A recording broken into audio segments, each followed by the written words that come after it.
بسم اللہ الرحمن الرحیم۔ السلام علیکم ورحمۃ اللہ وبرکاتہ۔ میرے ناظرین، آپ کیسے ہیں؟ اللہ تعالیٰ آپ کو خوش رکھے اور اللہ تعالیٰ آپ کو دنیا آخر دونوں جہان کی عزت عطا فرمائے۔ میرے دوستو، مجھ سے کسی نے پوچھا اور میں نے سمجھا کہ بہتر ہوگا کہ میں ویڈیو میں بتا دوں، سارے دوستوں کو پتہ چل جائے۔ لکوہ ایک ایسی بیماری ہے جس سے آدمی بہت کمزور ہو جاتا ہے، اور یہ ایسی بیماری ہے بہت تکلیف دہ ہے۔ تو اس کے لیے دم میں بتانا چاہتا ہوں، اور انشاءاللہ شفا بھی ہوگی۔ دم 3 دن کرنا ہوتا ہے۔ کسی مریض کو بھی آپ دم کریں گے تو اس سے یہ جو پٹھوں کا کھچاؤ ہوتا ہے، تو یہ چہرے میں منہ کا جو ہے نا ٹیڑھا پن ہو جانا، اس سے ٹیڑھے پن ہو جانے کو لکوہ کہتے ہیں۔ پٹھوں کا کھچاؤ ہوتا ہے۔ تو میرے دوستو، میں آپ کو یہ دکھاتا ہوں۔ اب یہ دیکھیں میری طرف، یہ انار کے درخت کی چھڑی ہے۔ اس کو میں صاف کر لوں گا، آپ میرے سامنے یہ دیکھتے رہیں گے۔ تو یہ صاف کرنے کے بعد یہ پوری چھڑی کو ہم نے صاف کر لیا۔ یہ 2 طرح کی چھڑیاں استعمال ہو سکتی ہیں، ایک تو انار کی، اور دوسرا لاوا ہوتا ہے دریاؤں میں، اس کی چھڑی بھی استعمال کر سکتے ہیں۔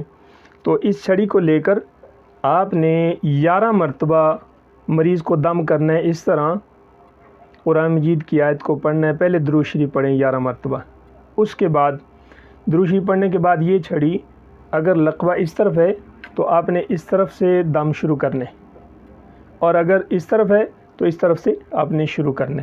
اور قرآن مجید کی آیت یہ ہے، اس طرح پڑھنی ہے۔ پہلے درود شریف پڑھیں، اللہم صلی علی محمد وعلی آل محمد کما صلیت علی ابراہیم وعلی آل ابراہیم انک حمید مجید، اللہم بارک علی محمد وعلی آل محمد کما بارکت علی ابراہیم وعلی آل ابراہیم انک حمید مجید۔ پھر آپ دم شروع کریں اس طرح، بسم اللہ الرحمن الرحیم، قد نرى تقلب وجهك في السماء فلنولينك قبلة ترضاها فول وجهك شطر المسجد الحرام، قد نرى تقلب وجهك في السماء فلنولينك قبلة ترضاها فول وجهك شطر المسجد الحرام، قد نرى تقلب وجهك في السماء فلنولينك قبلة ترضاها فول وجهك شطر المسجد الحرام۔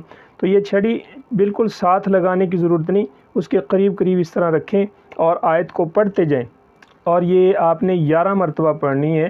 تو 3 مرتبہ 11 مرتبہ آپ دم کریں گے اس کو 3 مرتبہ، اور 3 دن دم کریں، انشاءاللہ یہ لکوہ چلا جائے گا۔ اللہ تعالیٰ آپ کو شفا دے، اور اللہ تعالیٰ آپ کو عزتوں سے مالا مال فرمائے، اور اللہ آپ کو ہر طرح کی بیماریوں سے صحت یاب فرمائے۔ ہم تو دعا کرتے ہیں، اور آپ لوگ ہمارے لیے صحت کی دعا کرتے رہیں۔ اللہ تعالیٰ آپ کا اور ہمارا حامی و ناصر ہو۔ السلام علیکم ورحمۃ اللہ وبرکاتہ۔